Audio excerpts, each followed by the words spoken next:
All right, and welcome back to another episode of Who's Lifting Today. I'm here with Amanda Thebe. We're going to be talking about training in menopause, like what is different, what are things that you might need to watch out for. Amanda, thank you so much for being on the podcast.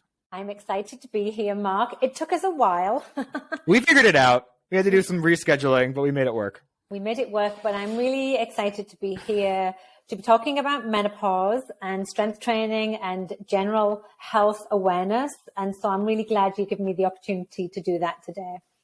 Absolutely. Now, first of all, for people who don't know you, tell us like what you're all about, like what's kind of your mission and like, what do you do for work? And we can kind of go from there. I am a personal trainer and coach, similar to yourself. I have been around for donkeys. Oh my goodness. Like I'm in my 30th year. I never did this as a first career. It was always like a passion project. I worked in tech for IBM and companies like that. Then I left the UK because I'm not Canadian. Well, I actually am Canadian. I left the UK, moved to the US for 2 years, moved to Canada for 15 years when I became a Canadian. I went to Texas for 4 years and now I'm back in Canada. And so nice. because I've been a bit of a transient being, like I've had to, and I've grown a family as well. The fitness came back because it was one of those really flexible things that I could do and take with me. So I've done a lot of in-person training and client one-on-one and small group. And then the last 4 years that I was in Texas, I did a lot of fitness writing. And I also wrote a book. And my book was focused on the well-being of women through menopause because it was an area that interested me when I got slammed with it and didn't know anything about it. Right. And so yeah, absolutely. No, listen, that's great. Always nice to have a fellow Canadian on the podcast as well. I'm also Canadian for those who are listening. So tell us okay, so you said you were like slammed with it, right? So Can you share that experience? Because it sounds like you were training, you weren't new to training around this time, but that there was pretty drastic changes that happened to your training. Can you talk about what those changes were? Yeah, I can. And it's really interesting, Mark, because you and I both come from a similar background. And so you know that when you do your personal training or your strength coach training, there's a generalized approach to it, but then the subspecialties and the subspecialties might be pre-post pregnancy, rehabilitation, pelvic floor health, senior fitness. There's a whole load of different specialties you can do, and I did them. And so when I went into my 40s, I felt as though I was someone who was a good advocate for women entering their 40s who had a good idea about how to manage their health, be strong, have a good attitude, and just really balanced view about wellness. And I'd never heard of the word perimenopause, by the way, at this stage. So I am 51. And at the time when I was 40, so 11 years ago, I'd never even heard the word perimenopause before. When I was 42, I started to feel incredibly unwell. And it was one of those things that I couldn't figure out what was going on. I started to struggle with vertigo, migraines, chronic fatigue, when you've trained really hard and you're like, I need to go and lie on the sofa. That type of fatigue that just wouldn't lift though for days.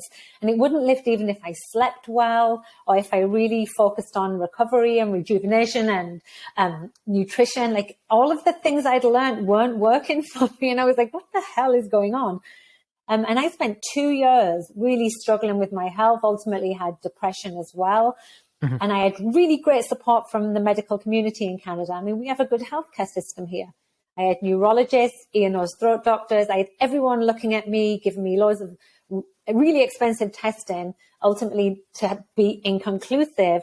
And it was when I went to my annual gynecology exam, I broke down and he just said, hey, listen, these are symptoms that are really typical of perimenopause. It's not unusual. I can help you. And I went, what's perimenopause? Yeah, can we talk about that a little bit, actually? Because I would love, for those who haven't heard about it, I'd love you to clarify what perimenopause is and kind of how it affected your training. Yeah. And I know I am going to get to the training thing, but it was really, it was just initially what is going on? And I didn't have any awareness of it. And many women don't, because it's never spoken about in schools, in workplace, in just our general conversation. So menopause is the time when a woman has not had a menstrual period for 12 months. And it's almost like one day, a line in the sand. The time leading up to that is called perimenopause. It literally means the time around menopause. It can start in a woman's late 30s and go right into her 50s. It can last between 8 and 10 years. And it's the time when her sex hormones, estrogen specifically, fall, but in a very fluctuating manner until it becomes at this really low level. Progesterone and testosterone also fall. Progesterone is more of like the slide as opposed to a roller coaster. And testosterone is more to do with aging than specifically menopause. But the fluctuation of those extreme highs and lows of estrogen falling can be really problematic and symptomatic for women. And because estrogen receptors are all over our body, like they exist across our blood-brain barrier, our heart, our joints, our guts, everywhere, there are a minimum of 34 symptoms. In fact, there's probably more like 50. And when a woman starts to have these symptoms, she doesn't instinctively know that they're to do with her hormones. And so that's what perimenopause is. And then after we get to menopause, the time after that we are then in this like low hormone state is called postmenopause, or simply being menopausal, and you're in that state for the rest of your life. And so women potentially are menopausal for 40 years, 50 years, right? It's crazy that we don't know enough about it. And so how did that affect my training? Well, that's the ultimate, that was your original question. And honestly, it's like one of those questions that there's no easy answer to, but here's what we know, right? So when estrogen starts to fall and fluctuate, it really impacts our energy levels. And so what happens is women continue to do what they're doing before, like maybe high cardio output or like overtraining, and the stress response that has on the body can be really detrimental. There becomes the point where training harder is actually the worst thing a woman can do. And I'm not trying to say this in a way to like, you don't need to do as much. It's just that you need to really train a bit more sensibly or intelligently, and not just go, I'm just going to put on like a beach body 1 hour high impact cardio, because your body's literally going to go, what are you doing? So you're talking about basically intensity sounds like you have to be a lot more careful about that than maybe you were before, or maybe like overtraining is easier. Feel free to clarify if I'm missing what you're saying. Yeah. And this is why, right? No, it's exactly right, Mark. And this is why. So estrogen impacts our response to cortisol. Cortisol is a super important hormone, as you know, and it always gets a bad rap, and it shouldn't. Yeah, it's overrated. The rap is overrated. Go on. The rap is overrated. The hate is overrated. So we need cortisol. But what happens is when estrogen starts to fall, our response to cortisol changes, and women see themselves with higher cortisol levels, right? And so what really is important in perimenopause, especially when those fluctuations are happening, is women have to focus on things that elicit the parasympathetic nervous system, things that promote calming, rejuvenation, regeneration, right? And the reason is because when we are in things like these high prolonged cardio output states, think going for a 10K run, think about doing your 1 hour beach body or whatever, that ultimately has a catabolic effect on our body. And so when we're in this breakdown state, prolonged, it's really hard to recover from. But what women do then is they do that. I'm not like trying to name and shame, but typically they do that, then probably don't nourish themselves well after that, have this low energy state, and then do rinse and repeat for the next day. What does work though is when a woman has a decent energy level. I actually want to talk about when not to train as well, but when they have a decent energy yes, please, level. That'd be great. Yeah, a decent energy level. Say they're feeling 8 out of 10 and they want to do the seize the day workout. Strength training is shown to be one of the best things a woman can do for two reasons. One, because it's more anabolic in nature, as you know, right? So and even though it does have a stress response to it, the recovery is quicker. Right. And so we're not in this prolonged breakdown state like we are from extended cardio. In addition to that, something else that's impacted through perimenopause is muscle protein synthesis.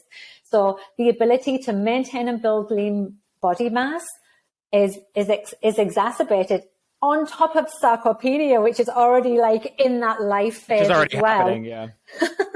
Getting old sucks, but it doesn't have to. And so the fact that it's easier to gain weight, fat, but harder to maintain and build muscle should be priority when it comes to training. And so what that means is increased protein intake to support building muscle, increased strength training with some like anaerobic output. Like women shouldn't be afraid of getting the heart rate up, and anaerobic output is so great. Like that out of breath kettlebell swing bent over exhaustion is wonderful because the recovery is so quick, right? So would you recommend for those who are in perimenopause, would you recommend like a shift to more strength training and less like high intensity cardio, like just in general across the board? Yes, I would, but as we know, one size doesn't fit all. Of course, yeah. And generally speaking. So if you've got someone coming to train with you, Mark, who is a distance runner, and you're saying, you've got to stop doing distance running because it sucks for your body, it's not gonna work. There's a couple of things I would sort of like say to that. First, it seems to calm down in postmenopause. That sort of like those extremes don't feel as extreme postmenopause, right? Okay. So that's a thing. So know that it doesn't have to be like that forever. Get them to focus on other things that are really productive to long distance running. In this example, hill training, sprints, things that are really great for improving run times, but don't always have to be the long, slow runs. Do the long, slow runs or the long extended cardio on those days where the energy level feels better. Right. So like be a bit more sensible and respectful of the body. But here's the thing, like, so through perimenopause, women can have days of these extended fatigue windows that don't make any sense. And that's so frustrating. You know, they might plan a workout and go, I'm going to go to the gym tomorrow, or I'm going to go and see my trainer on Friday. But they wake up on Wednesday feeling like a bag of crap and they can barely make a cup of tea. And the last thing they want to do is go and do a strength training workout. And so I think that it's really important for women to know that there are no hard and fast rules. Flexibility is so important, and respecting your body is so important. And so I try and give women like a scale of like 1 to 10. In those days where you're feeling like that, I would say that's like a 1 to 3 energy level. It's go out for a walk. Walking's so underrated anyway. Go out for a 5 or 10 minute walk. You know you're going to feel better afterwards. It's now been linked to improving things like migraines and depression. Even just these small 5 and 10 minute walks can benefit you. So try and do something as much as humanly possible. On the days where you've got like a moderate energy rate, then don't be looking for those like out of breath, like hard workouts. Sometimes just going through the motions and doing a bit of fitness snacking, I like to say, is really helpful as well, because you know the compounded effect, Mark, because you're a habit building person, of showing up, doing something. All or something is definitely my mentality. And then on the days when your energy is like there, seize the day. Seize the day. Walking is super underrated. It's not very flashy, so it doesn't make a very good like content online, but it is like a really good thing to do. I want to like kind of give you an example, and you can kind of tell me like what would be different, because I think I would love to compare this to like 25-year-old non-perimenopause, like, and then let's say the 45 or 50-year-old in perimenopause. Let's say they have the same goal, which is like to get stronger and like generally speaking in all lifts. Would there be significant differences in their programming? Like, is there how you would arrange it, like in terms of lifts, or would it look kind of similar with maybe just like even more focus on fatigue levels as opposed to what was before? Honestly, not a huge amount of difference. And it's interesting because, you know, growing up in the fitness industry, it's literally surrounded by middle-aged white men. They're the ones who make the rules. And the overwhelming message I used to get is you don't need to do anything different if you're a woman. You don't need to do anything different for your period. You don't need to do anything different for menopause. And whilst there is some truth to that, there are so many nuances that it's really not okay to do these sweeping statements. So a 25-year-old working out and a 45-year-old working out can look very different. Like if you're a coach and you wanted to write a program for them, the program shouldn't look that different. But there are some things that you need to probably focus on differently for the 45-year-old woman. And it may be this. First of all, we know that post-menopause, there's a lot of breakages of women's bones, right? We know that that happens. 1 in 2 women will break a bone post-menopause. And thinking that that can happen at the age of 50, 51, you need to be proactively doing stuff to promote bone building, building lean bone density, right? And so that's things like full body exercises, lose the vanity exercises, building bicep curls is really probably great for the 25-year-old who wants to look good in a bikini or whatever. But I would say go functional, full body, compounded exercises, get more bang for your buck. The 45-year-old needs to have some balance work in there. So single leg, unilateral stuff is really helpful because when you fall is when you break your bone. We need to prevent the falls. A good strong core, and I mean trunk, front, back, anything that creates good functional movement from a strength base is super important too. So maybe we don't focus on that as much when we're 25, but most 45-year-old women will come with either some lower back injury, maybe diastasis recti, some tight breathing. Get that whole trunk moving and strong and functional. And then, don't be afraid to get them jumping because plyometric movements also can be super helpful for bone health, but you literally don't need to have it all the way through the workout. So sure, of course. So when I do my workouts, I'm also cognizant of time. I try and reduce the time, like maybe a 30-minute workout instead of a 45, 50-minute workout. You can get more done in that time if you program effectively. That would have the big movements, the squat, the hinge, the push, the pull, some real amazing core function, some unilateral movements, single leg, like deadlifts, say, or Romanian split squats, things like that. And then maybe some skipping or some, single leg jumps. Lose the burpees.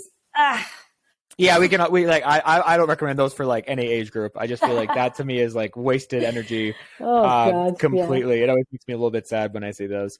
That's a really good point. And now I want to talk about perimenopause. I appreciate you being so thorough about that. Now, someone who is in postmenopause, they're in that like final stage that you're talking about. Are there key differences that you need to follow that are different than perimenopause, or is it like similar rules with like maybe some slight caveats? It's very similar rules. And I think the difference between perimenopause and menopause is likely to be the energy levels and fatigue. And so I think that during perimenopause, that like real awareness about pushing too hard is really not always the best thing.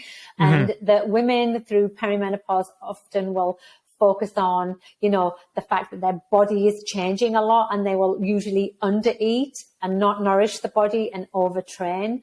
I think by the time they get through to postmenopause, they're so tired of all of that toxic messaging anyway, that hopefully they've got the buy-in that they need to be training intelligently, exactly the way I've just sort of explained, but nourishing that and really focusing on the protein in and around the small workout window. Women don't have the extended, workout window for the post workout and protein consumption. It really sort of needs to be within that hour typically, and then and also just like really promoting muscle growth as well, right? It's one of those things that in postmenopause, the stronger you are, the more resiliently you will age. It's that simple, right? Absolutely. Yeah. No, I totally agree. And I think this is what makes me a little bit concerned about sometimes some of the fitness messages that I see online, like even for women in their 40s and 50s, is like about getting your old body back. It's about like, and I feel like this is something we have to like move away from, is that there are so many more important things to work on. Like all the things that you mentioned are about like health and strength and like living your best life in the situation. And I feel like there's all these messages about like, well, we still need to focus on aesthetics. It gets, unfortunately, it's not just a game for people in their 20s. Now it's like the 35-year-olds want to look 21, the 50-year-olds want to look 35, that there's still kind of this focus on like your body's changing is bad, where it's really just a part of life. and like people are going to change and people are going like your body shape is going to alter as time goes on. This isn't like a bad thing. This is just kind of like part of life. But this is also why I've really like hyper focused on strength training, because like I want you to live your best life in however old you are. And I find that this focus on aesthetics doesn't do that. And if anything, has like a lot of guilt tripping that exists. But like strength training actually does let you live your best life. And like that's, you know, that's kind of my opinion. Feel free to agree, disagree. Let me know your thoughts on that. I can't add to that, honestly. That's exactly how I feel. And, you know, it's really interesting because menopausal women listening to this, anyone 40, 60-year-old listening to this, grew up like me, going to the supermarket and seeing these toxic magazines about people putting on 5 pounds and looking disgusting, and so trying this grapefruit diet. And it's ingrained in our psyche because it's all we've ever been fed. We were the first recipients of this toxic diet culture. And it's really hard to move away from, and fighting a natural process like menopause. And I completely understand that some women don't go through this in a natural way. There are circumstances through surgery or post-cancer that women get thrown headlong into menopause. There are abnormalities in this conversation, for sure. For sure, but the message is still the same. And the fact is that every woman, if she is lucky enough, will go through menopause, and it's what we need to do. It's not something to fight or fix or like change the narrative of. We want to go through this. It's meant to happen. And we are in a different playing field completely.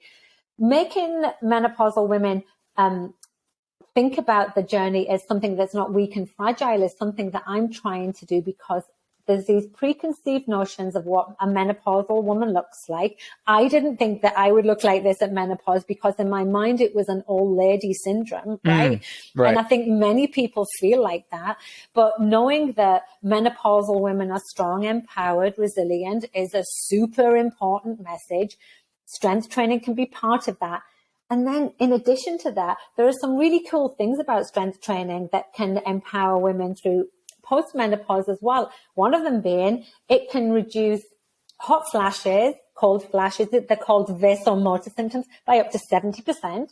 There's nice. Great. Yeah, there's that's great, awesome. Yeah, great. So there's like knock-on benefits. It's been shown to help with depression and anxiety, two main symptoms of menopause.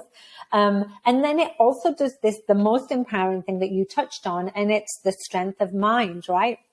When a woman can go to the gym knowing that she can lift her body weight, it changes the focus from her hyper focusing on her weight, right? Yeah, I think that's sorry to interrupt you, but I feel like that's like a very big moment, actually. I talk a lot about deadlifting your body weight as like a realistic goal.